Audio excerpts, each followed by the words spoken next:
tous et bienvenue sur les harmoniques de l'amour. En ce lundi matin, je vous retrouve pour la guidance relationnelle pour les énergies de la semaine du 10 juillet 2023. Alors, c'est une association de jeux un petit peu hétéroclite aujourd'hui, mais c'est cela que j'ai été poussée à aller chercher. Donc pour les choses qu'on nous propose de travailler en nous, par rapport à nous, dans notre relation avec nous-mêmes, j'ai pris l'oracle de la lanterne. Quand je vous l'avais présenté, j'avais dit que je le testerai parce que il me paraît vraiment approprié à ça, puisque c'est les 4 âges du féminin sacré. C'est vraiment un oracle qui nous propose d'aller voir ce qu'il y a vraiment à l'intérieur de nous. Et si jamais il y a des hommes qui regardent cette guidance, sachez que ça s'adresse à vous également, parce que ici le féminin est pris dans le sens de notre part féminine. On parle du féminin sacré, on ne parle pas du sexe féminin. Et parce que quand on va à l'intérieur de nous, si vous voulez, cette première ligne de tirage que je fais toutes les semaines, elle s'adresse plus particulièrement à notre partie intérieure, notre partie féminine, notre partie qui reçoit, notre partie intuitive, notre partie plus d'introspection, puisque c'est notre relation avec nous-mêmes. Ensuite, pour les relations plus extérieures, donc avec les autres, donc là c'est vrai que c'est une partie un peu plus masculine, mais il faut savoir que rien n'est jamais totalement féminin et rien n'est jamais totalement masculin. Dans ce monde duel, il y a des interactions permanentes entre les deux énergies, entre « ah, j'ai l'idée de, je fais », parce que sinon rien n'est possible en fait. Donc là, j'ai utilisé le tarot Histoire de sorcière, que je n'utilise pas assez souvent, pourtant je l'adore. Les quelques tirages que j'ai fait avec lui me parlent très très très très bien. Et pour tout vous dire, c'est plutôt la question que j'ai la flemme d'aller chercher le gros coffret que je range au-dessus, donc il faut en bouger pour atteindre le coffret. Et souvent je me dis, oh, je prendrai un autre. Mais là, ce matin, je me suis dit, allez, je vais le chercher et on voit ce que ça peut donner. Et pour le petit bonus, le petit conseil, la cerise sur le gâteau, j'ai pris les portes des mondes mystiques de Denise Linn. Donc vous voyez, ce sont des jeux qui, a priori, n'ont pas grand-chose de commun. Et on va voir ce que ça donne. Mais parfois, moi, je tombe sur des choses qui sont quand même extrêmement parlantes, parce que je vous dis, je me suis laissée guider pour le choix des jeux. Alors, on voit tout de suite ce que ça donne, parce que ça fait déjà 4 minutes que je blablate. Donc, tel que vous êtes, vous n'avez rien à prouver. Ça commence bien.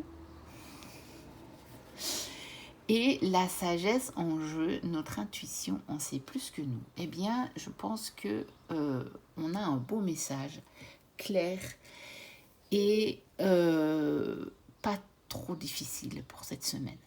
Alors, encore une fois, je m'adresse aux hommes éventuels qui regarderaient la guidance. Ne faites pas attention au fait que le tel que vous êtes est écrit au féminin. Il faut bien prendre une option, il faut bien choisir quand on conçoit un jeu. Et ici, le choix a été fait vers le féminin. Et pour d'autres jeux, ils sont parfois rédigés au masculin et une femme peut le féminiser. Enfin, dans l'écriture, je veux dire. Hein. Donc, qu'est-ce que ça nous dit cette semaine? Eh bien, ça nous dit tout simplement que on va être amené à être qui on est vraiment, à être authentique, totalement authentique, sans se préoccuper de savoir si qui l'on est convient ou pas à ce qu'on peut côtoyer à l'extérieur. Je m'explique. Il ne s'agit pas de dire « Ah ouais, mais moi je suis comme ça, donc voilà, je dis des choses méchantes, voilà, je suis comme ça, je suis franc, je suis cash, et puis les autres n'ont qu'à s'en incommoder. » C'est pas sur ce plan-là. C'est plutôt sur le plan des décisions que vous prenez par rapport à vous-même. On vous propose de rester vraiment authentique et de ne pas vous laisser influencer par ce que quelqu'un pourrait vous dire. Je prends un exemple qui me vient en tête. Par exemple, cette année, il se fait que pour la première fois depuis bien longtemps, et est-ce même déjà arrivé,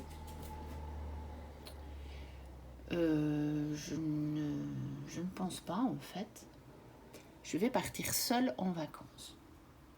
Parce que ma fille est avec son papa, puis moi, je suis seule dans la vie. Ça m'est déjà arrivé de partir seule, mais plutôt pour rejoindre des formations, des stages, des choses comme ça. Mais vraiment seule en vacances, je pense que c'est la première fois que ça m'arrive. Et eh bien, quelque part, je pense que je me laisse un peu influencer par ce regard que tout le monde dit. Ah bon, tu pars seule?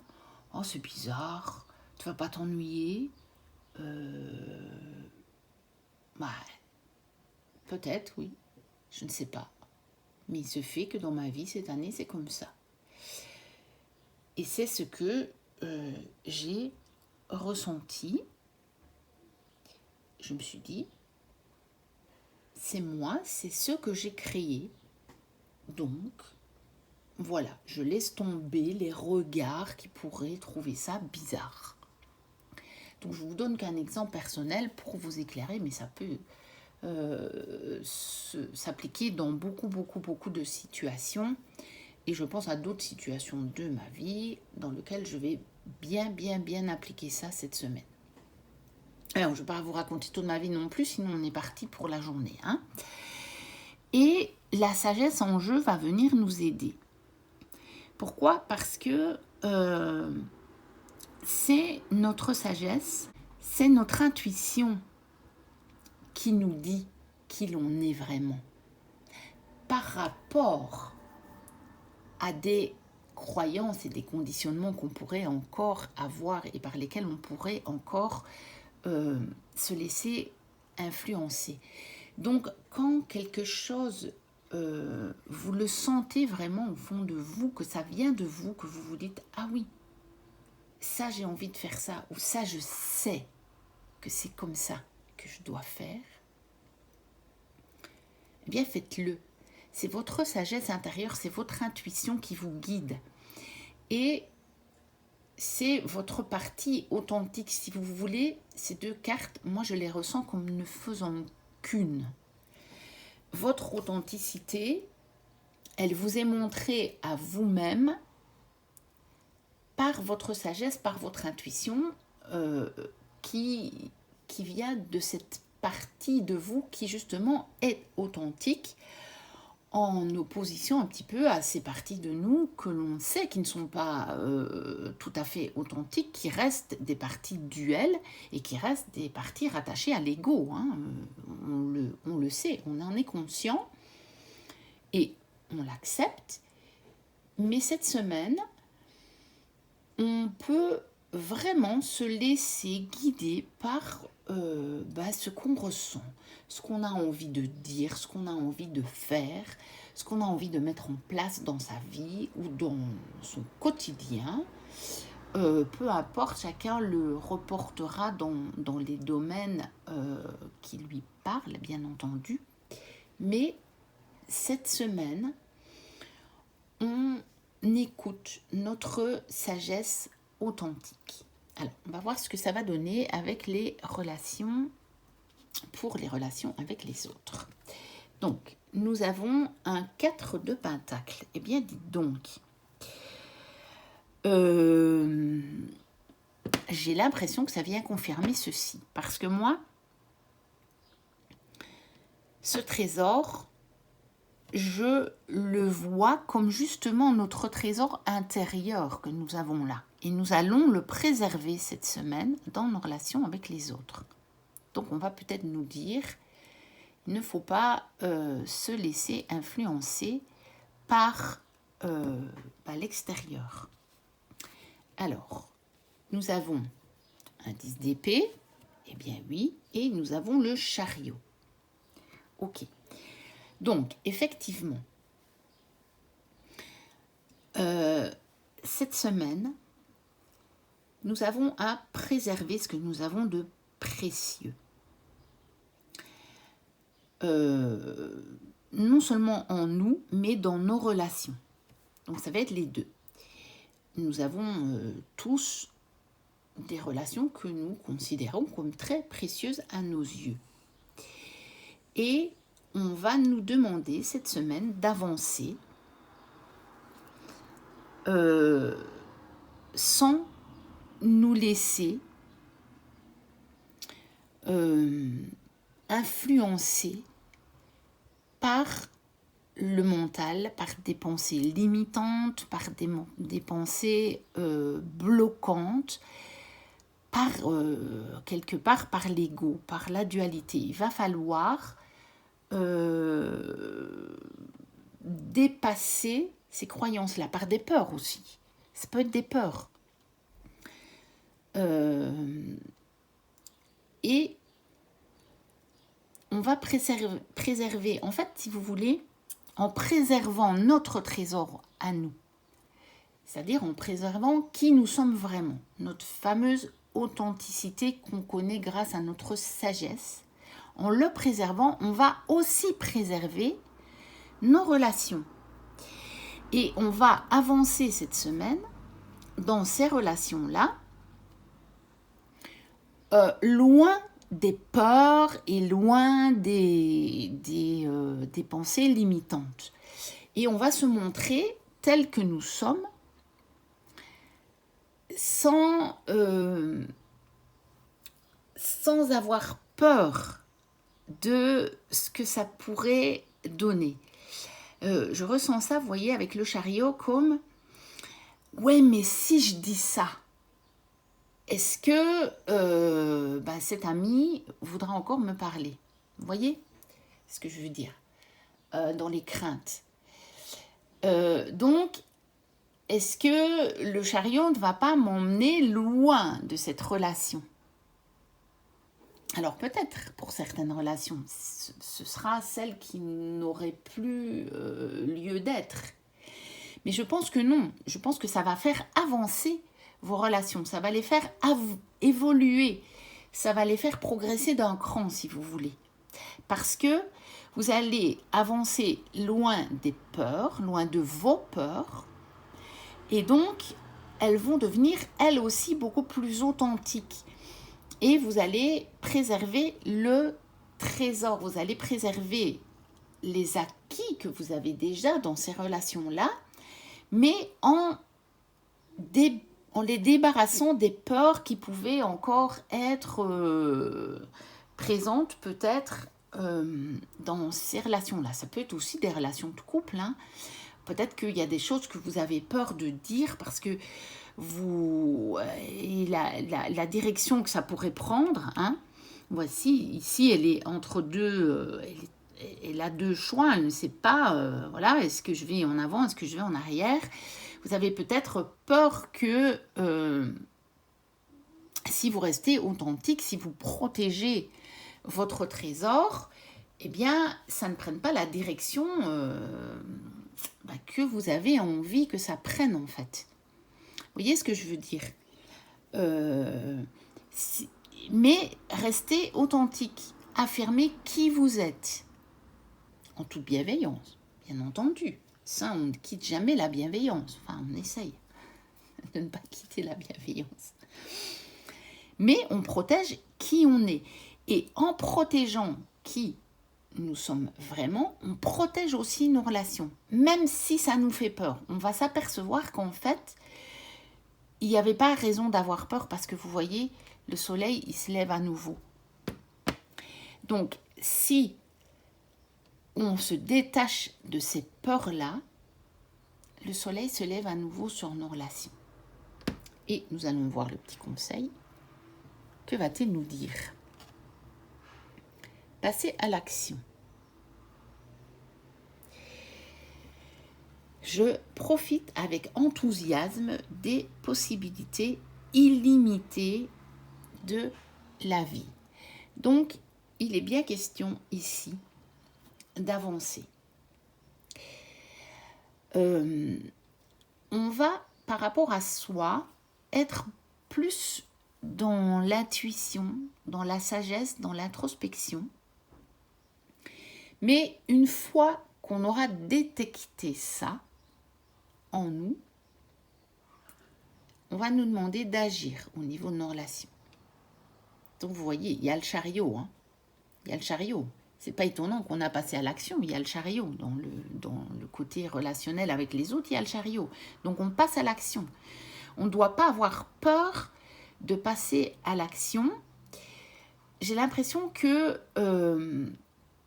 on pourrait éprouver des craintes de passer à l'action, de peur qu'il nous arrive ce 10 d'épée, qu'on n'aime pas trop, faut avouer, de peur de se retrouver à terre, avec des épées plantées dans le dos, et que la personne s'en aille, parce que vous voyez sur la carte, là, on a bien la personne qui a planté les épées dans le dos de cette personne-là, elle s'en va. Vous voyez? Donc, on pourrait avoir peur qu'en avançant dans nos relations, en nous montrant tel que l'on est, peut-être que c'est des côtés de vous que vous n'avez pas encore pu montrer dans ces relations. C'est peut-être des côtés de vous que vous n'avez pas encore montré dans ces relations ou dans une relation en particulier. Et vous avez peur que si vous vous montrez tel que vous êtes, tel que vous protégez le trésor qui est en vous, vous avez peur en fait qu'on vous plante des épées dans le dos et qu'on s'éloigne de vous. Mais non. Non, parce que, en fait, je vous ai déjà expliqué ma convention de tirage, mais pour ceux qui passeraient par là pour la première fois, c'est cette carte du milieu qui donne l'énergie principale. Et les deux autres viennent compléter, viennent expliquer, ça dépend un petit peu. Il n'y a pas des positions claires dans ce tirage. C'est un tirage, ce que Sylvie de Taronaute explique, un tirage contextuel. Donc, je les interprète les unes en rapport avec les autres et ça tourne et ça fait des liens dans tous les sens, selon les cartes. Donc, ce qui est important, c'est de préserver notre authenticité, notre trésor personnel et de protéger aussi le trésor de la relation. Et on ne doit pas avoir peur d'avancer, de rester authentique. On nous invite à passer à l'action, à nous affirmer quelque part dans notre authenticité. Et il n'y a pas de crainte à avoir. Et c'est pas ça qui va se passer. C'est ça. On va rester stable, assis dans cette relation. Il est assis sur son trésor là. Vous voyez? Le trésor, il ne peut pas s'échapper. il reste assis sur le coffre. Donc la relation ou les relations, elles vont rester, mais elles vont probablement s'épurer de pas mal de peurs et de pas mal de choses. Et le soleil se lève. Voilà pour la petite guidance de cette semaine du 10 juillet 2023. N'hésitez pas à commenter, à liker, à vous abonner si ce n'est déjà fait. Moi, je vous dis à très bientôt pour de prochaines vidéos. D'ici là, portez-vous bien. Bye bye.